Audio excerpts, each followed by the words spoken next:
The Women of Achievement honorees for 2000 are a diverse group of women from a variety of backgrounds. What they share are the desire and ability to reach beyond the ordinary to achieve the extraordinary, and the results benefit the community in many ways. This year's honorees are featured at the St. Louis Art Museum. I'm fond of saying that there's something for everyone here in the galleries at the St. Louis Art Museum. We have great works of art from all cultures and all time periods here in our galleries. Here we are in this beautiful Cass Gilbert building, the only surviving structure from the St. Louis World's Fair of 1904, on top of Art Hill in beautiful Forest Park. We're here with some of the great masterpieces of European modernism in the museum this afternoon, but you will see throughout the broadcast a number of different galleries.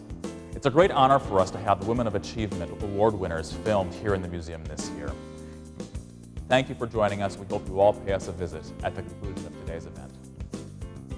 Against the exceptional backdrop of the St. Louis Art Museum, we now bring you the 2000 Women of Achievement.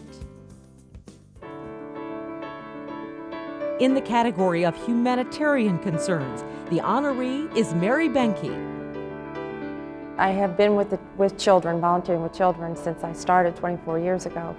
And I started at the St. Louis Zoo when my daughter was just 6 months old, and my husband thought I maybe needed to get out a little bit. And so I started there, and it just progressed that the happiness that was brought to the children through educational programs and fundraising efforts through the zoo brought so much pleasure to families as well as the children. And then it just moved on to other agencies where the children were not so fortunate. She's involved in an awful lot of things at St. Louis Children's Hospital, and that's what I know, where I know her best. But I also know that she's very involved with the Edgewood Children's Center and the Delta Gamma Center for Visually Impaired Children, as well as the St. Louis Zoo. And I think that's what really appeals to me and to us, is her involvement with children, her dedication to helping children in lots of different settings. I found my way through Children's Hospital through a good friend who asked me to sit on one of the gala committees, which is Carousel, which is planned every other year. And I sat on her committee, and the following year chaired it, and just kept moving on through the ranks through the Friends Board at Children's Hospital. In dealing with children, I think everyone has a concept that I've been with younger children, and most of the time I have, and their families, and fundraising for those programs. But at Washington U, the Women's Society raises scholarship dollars for junior college graduates that could not go on to a school like WashU without some assistance, and we fully fund those 2 scholarships a year. Well, she's dedicated, she's take charge, she's also somebody that has a lot of fun while she's doing it. And so, in addition to getting the job done, she has fun, and everybody around her has fun, so it encourages other people to volunteer as well. I love meetings. I don't like the work that's generated from the meetings, but I love the meetings and I love the people, and it just seemed that that was catching, and that's how other people reacted, and they wanted to volunteer because it was fun. For achievement in youth outreach, the honoree is Reverend Jacqueline Brock. If you're made up inwardly to give and to be self-rewarded by your giving, then it becomes a natural, energizing force in your life. Well, I think my wife is really cut out to be with people. She's a people person, and she enjoys being with people. In fact, she's the kind of lady that thinks that all the people she meets are her friends. And she sincerely believes that they are her friends because she tried to make them all feel comfortable and feel at ease. The Lou Brock Scholarship Foundation is of primary importance to my husband and I. We want to touch as many lives in terms of motivating and encouraging the youth of our community, and it is the driving force that really gives us the energy to solicit, and once we grant those scholarships, to try to follow up with those young people and be whatever role models that can influence them in a positive way. Old Newsboy Day is probably one of the highlights of this past year, in as much as my husband and I took on the challenge of increasing the funds that would be raised for all of the children's charities in the metropolitan area. Not only was she on the street corner with the paper in her hand yelling, on a couple of occasions she actually got in front of cars and stopped and said, "You got to buy a paper from me today." And I think in a sense that may be one of the reasons. I think the energy of that rubbing off on other people as well, the volunteers, and they all did a wonderful job. But I think because she was who she was and the dedication to it, it just led to other people really jumping in and saying, "What else can I do?" There's a great deal of gratification living a day through where you know that you have touched a life, you have maybe redirected a life, you have caused purpose to come into a life. And as a result, when your day is over, you are really fulfilled, you're grateful, you're full of joy and contentment. You can shut down, relax, and be refueled for the next quest. And as I said, that is what I believe motivates my husband and I with what we commit our lives to do.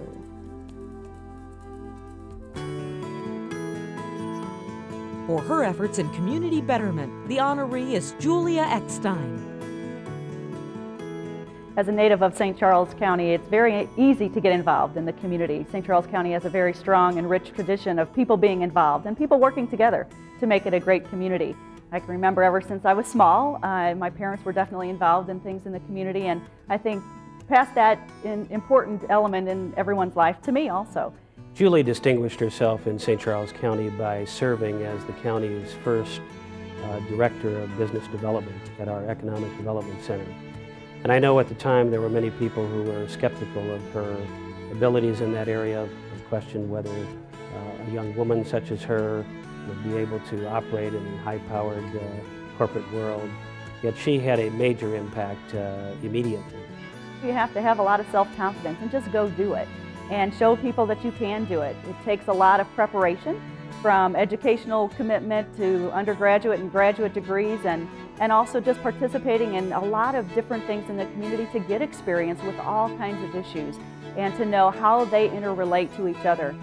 Julie helped spearhead a major community initiative in St. Charles County that's known as Healthy Communities 2000. It's the effort of a lot of people collaborating to address ways in which the county can better the well-being of families across the spectrum. And many issues that oftentimes get set aside or ignored have been tackled by her Healthy Communities Coalition. When you talk about a healthy community in general, it's like a puzzle, and every piece is important to make a community the best it can be. And that includes parks, and it includes businesses, and every service industry there too. It takes great health care, it takes great people to make a wonderful community, and I think when everybody contributes, then you're assured of having a great place to live, work, and play. I think being successful entails making a commitment and making sure that you stick to what you believe in and your values and your commitment. I think people know that I'm truly, honestly committed to St. Charles County, and that comes across hopefully in everything that I do. In the field of cultural enrichment, the honoree is Melanie Fathman. As it says on the museum behind me, art is all about truth, and there are lots of truths. And when I try to talk to my students at the university, I try to tell them that each work of art that they study is a document to what people were buying and what they were selling, what they were making things from, what they were thinking about. So when I teach art history, it's like the history of ideas.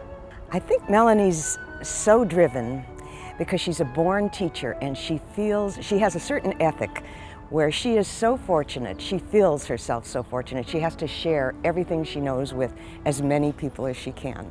I've been a docent here at the Art Museum for 30 years and done lots of things in between, but it's one of the most fulfilling volunteer jobs that I have. I think it's because the public sort of keeps you on your toes. You know, you get kind of highfalutin when you go to graduate school and get some notions in your head, but they always bring you back down to earth with their questions and their observations. And I think that I have seen a lot of things through their eyes in totally new ways. I love my work with opera theater. I think it's the most wonderful medium that brings everything together. It brings drama, movement, dance, scenery, color, and certainly music and beautiful voices. My involvement at Landmarks had to do with teaching at St. Louis University, and originally trying to get the students to deal with an art form that's very immediate and right here in St. Louis, and that was architecture. And continued to take more courses in graduate school, and realize it's a very important part of our community to sustain what we have and to make living here in St. Louis better for all of us. Oh, St. Louis has benefited from so many things that she has done. She is also, I might mention, a commissioner for the regional arts. Mayor Harmon had appointed her. She was president of Landmark. She teaches at UMSL. She taught at Webster. She taught at St. Louis U. So many people know her and respect her and honor her, as I do.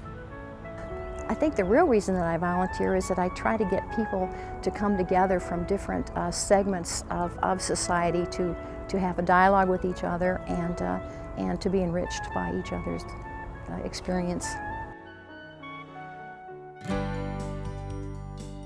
In the category of civic responsibility, the honoree is Mary Gillespie. I remember reading a phrase one time which I call the 4 T's, which is to serve, to give, to achieve, together. And I've always tried to tell my students and the young people I mentor to always consider those aspects of public service. Mary has been a tremendous role model for the professional woman. She serves on a number of professional organizations, and what she's done with that is really looked at those boards, looked at those organizations, and over the years said, do we have a woman speaker for that? Do we have a woman officer coming along? Is there a particular role that a woman should be playing within this organization? And again, she's done that in her own way, and she's done it over a number of years. So she's really set the example for a lot of us on being civically involved. I am one of the founders of the Economic Development Committee for the CPA Society, as well as the Bar Association in St. Louis. And I found through my years of working with higher education that economic development is really geared to the type of higher education institutions we have within the region and the state. One of the goals of our committee is to recognize St. Louis and the region for its educational technopolis. And with having the 3 major universities here, Washington University, St. Louis University, and University of Missouri-St. Louis, we feel we have like an educational triangle.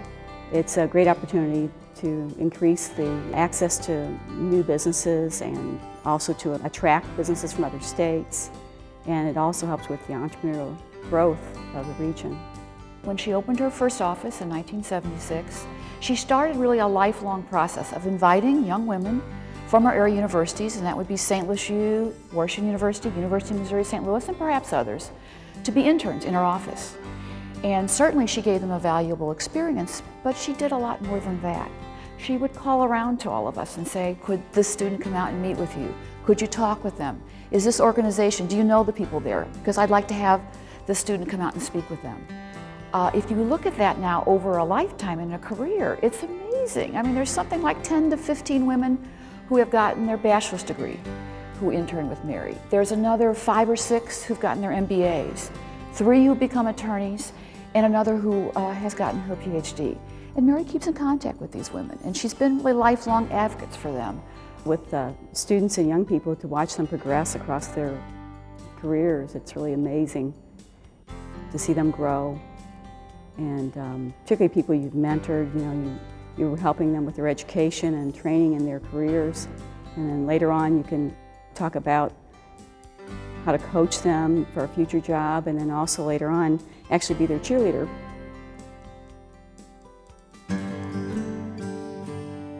For achievement in health advocacy, the honoree is Linda Hansen. I first got involved in Burns Recovered Support Group in the way I think most people get involved in things. 9 years ago, my husband was injured in a car fire and sustained life-threatening burn injuries. He spent 19 days in a life-threatening condition and then spent a month in the hospital, which led to 17 surgical procedures in 3 years. At the time that he was first in the hospital, and I was overwhelmed, the hospital told me to call the people from Burns Recovered Support Group, that they would be there to give me some emotional assistance. I called once, 5 times, 10 times, and sadly to report, no one ever called me back. Linda approached it with, there are health professionals taking care of the burns, but I'm here to help take care of the families. And she approached it to a specific family, person to person. I know you're hurting and I was hurting, and I asked for help and it wasn't always there. What can I do for you? Missouri Children's Burn Camp started 6 years ago. I read an article in People magazine about a burn camp in another state. And I said, gee, why aren't we sending children from our community to our burn camp? I started to network, made some phone calls, and quickly realized there was no Missouri Children's Burn Camp. So I decided it was time that we had one. We don't do any structured psychosocial work at camp, but they get what camp's about anyway. They just grow during that week because of what they see. They grow because they're able to be around an adult burn survivor who, by example and role model, lets these children see, I can grow to be a healthy adult, I can be married, I can have children, I can have whatever job I wish to have. You'll see them the first day they come to camp, they'll come swimming, and they might be wearing blue jeans or they might be wearing a long sleeve shirt. And then nothing's said, but by the end of the week, that same child comes swimming in a swimming suit. She has the respect of the children that they know that she just loves them and she's not going to think of them as different because they're burned. And sometimes they get that opinion. A lot of places they go, they're stared at, and while that's difficult for adults, it's very difficult for children. And they know that they just get love from her. Kids at camp are kids. Scars are just on the outside. They're still bad, they're still rowdy, they still need to be taught to behave, and you still give them unconditional love. And if a little child holds your hand and he may have no fingers on that hand, it doesn't matter. He still looks in your face with the most incredible eyes you ever want to see.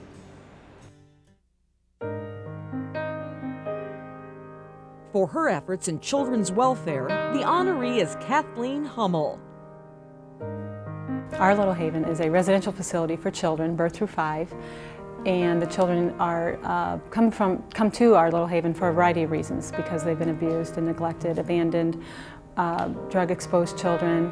We also have care for HIV children. She hates when I call her our foundress, but she's our foundress. This was her vision, early intervention.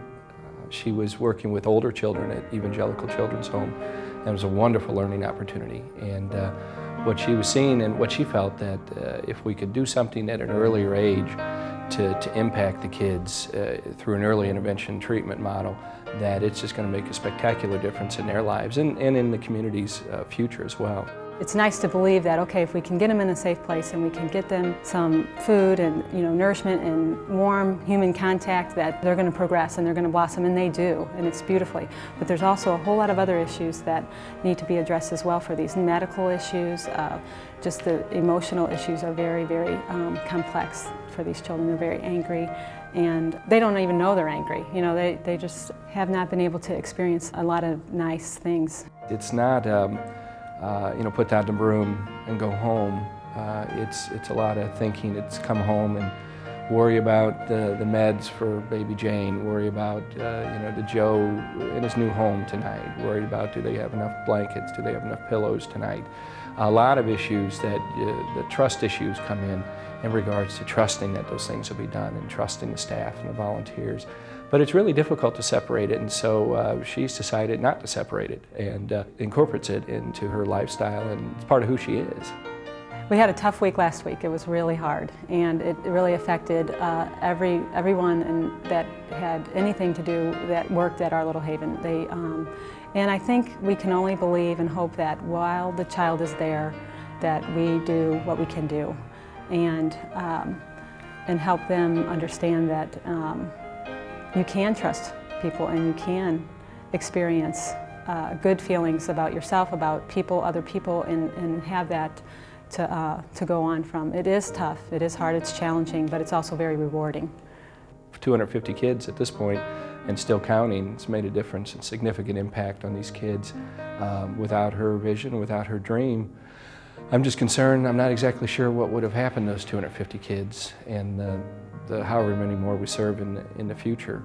When you see one of the small steps, the first step a child has made, when you see a child giving a hug to someone that may have not ever done that, when you see a child maybe start speaking or learning, when you see just the small steps are the ones that I know we've made a difference. In the field of creative philanthropy, the honoree is Barbara Jacob. I have two passions since I've been in St. Louis. One is working with young people, which I do through Girls Incorporated, and the other one is the United Way. Under Barbara's leadership, she was the co-chair of the African American Leadership Giving Program, and that program saw tremendous growth under her leadership. It grew from $500,000 to over $1 million, and that represented gifts of almost 450 gifts from African Americans. That was absolutely wonderful because it helps to support health and human services in our community through the United Way. The other thing that happened is that of those gifts, 20 were from individuals who gave over $10,000 or more. And so that placed our United Way as #1 in having the most African Americans in the community to give those size gifts. A lot of times it is perceived that African Americans are always receiving and never giving. And I know that African Americans can give, and do give generously. We set an aggressive goal of $1 million, and there were a lot of skeptics who said, I don't think you're going to make that goal. But it was very rewarding when we did make that goal. Right now, I'm president of the board of Girls Incorporated, but I love working with the youth and with children. I want to feel that I can help shape the children's lives, to give them self-confidence, to let them know that they can make goals and that they can reach those goals and that nothing is impossible. She's had a tremendous impact in the community, that she's really making a difference. And she's making a difference because she personally sets high goals for herself in giving back to the community. Services to others, I think, is my rent that I'm paying for being on earth. And when it's all said and done, I want my rent receipt to say, paid in full. For her efforts in education enrichment, the honoree is Annie Conant-Schlafly. Being involved has always been something in our family that was very, very important. And the constant support of my family is really what makes it all happen. Annie really likes, and maybe like is an understatement, I think she loves St. Louis. And I think she really tries to do her part to make it a better place to live for everybody. And in that respect, I think volunteerism and community endeavor really is a part of what Annie wants to do, feels she needs to do, and really she enjoys doing it. I got involved in the St. Louis Public Library in 1980, I think it was, and Vince Shamo called and asked if I would go on the board. We were city residents, and I think most of the members had been on the board. Previous members had died and never been replaced. So Vince called me, and he also called Tom Schlafly, and the two of us went on and served on the public library.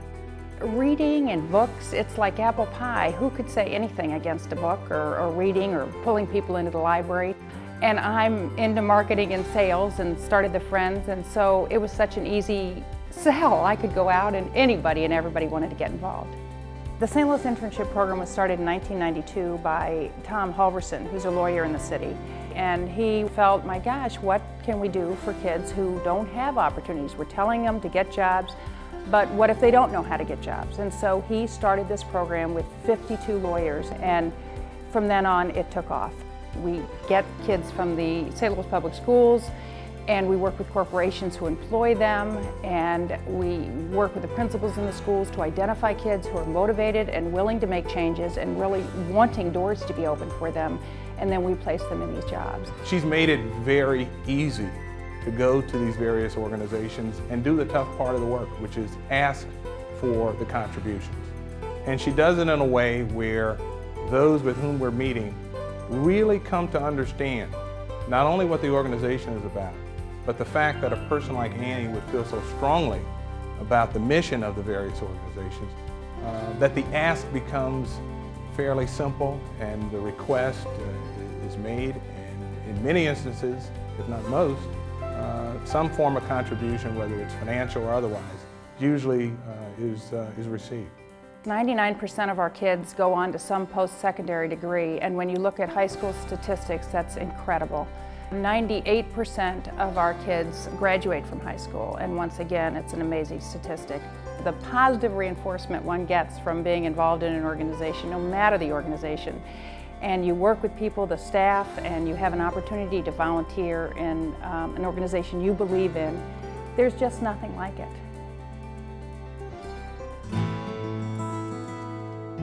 For achievement in community service, the honoree is Nancy Seawack.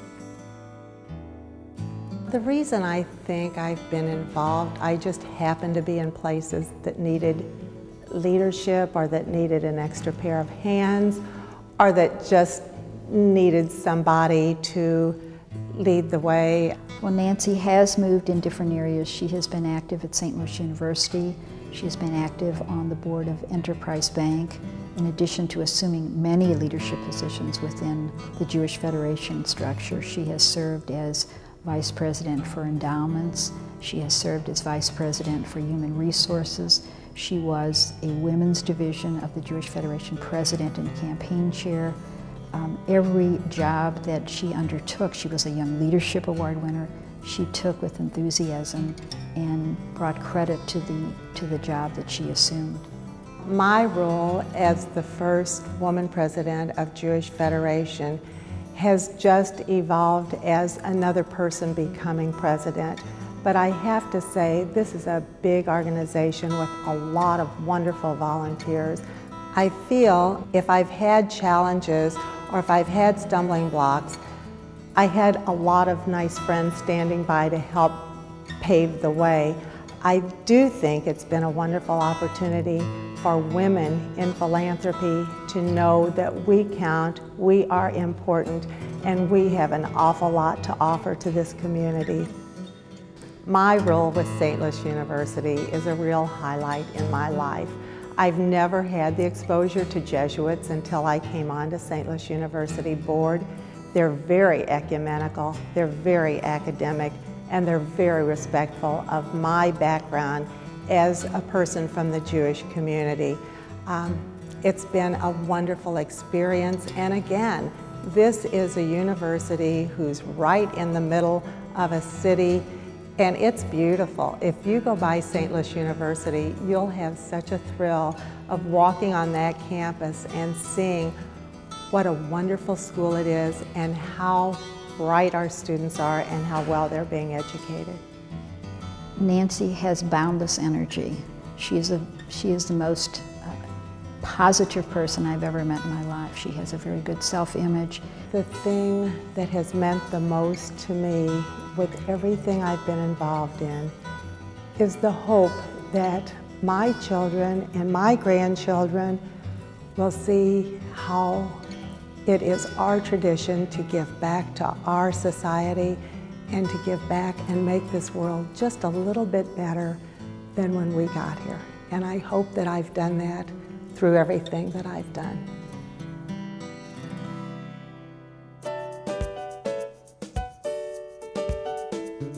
you have today's honorees. Through their leadership and devotion, they've enriched the community beyond measure, and for that, we are thankful. So let's congratulate these women, the 2000 Women of Achievement.